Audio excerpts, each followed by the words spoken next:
During my teenage years, I have always been the quiet, introverted and antisocial person in school because I always found it very difficult to understand how can a group of people spend all day talking about meaningless and stupid conversations that are empty with content and don't give you any enlightenment. And every time I would get out of my own nest to socialize with others, I would push the conversation towards something enlightening and interesting, or push and encourage others to show their talents by starting to show mine. But do you know what happened? I was instantly mocked and humiliated, like I did something evil. So as I persisted many times towards interesting conversations and encouraging people's talents, and I failed miserably and I had no success, I started to question my entire existence and my value, and I started to blame myself for not being popular in school. So I convinced myself that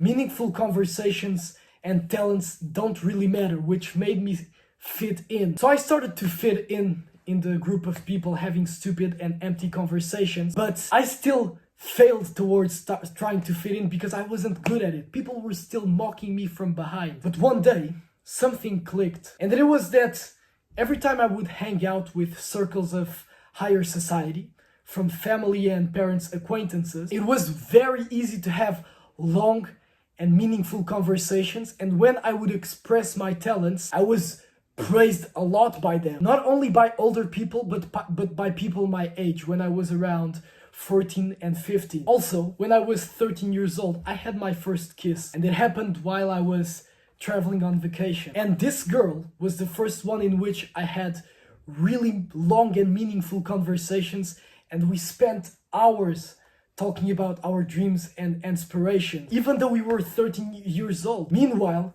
in my school, girls my age were just having stupid and meaningless conversations, listening to shit music, meanwhile thinking about losing their virginities, something very empty and superficial. So it just clicked in my head that it doesn't have to be this way. I don't need to fit in anymore with these superficial people in my school. And it clicked me that if you live a life pursuing excellence, it might be lonely in the beginning, but you will outcompete 90% of the population and have a fantastic life.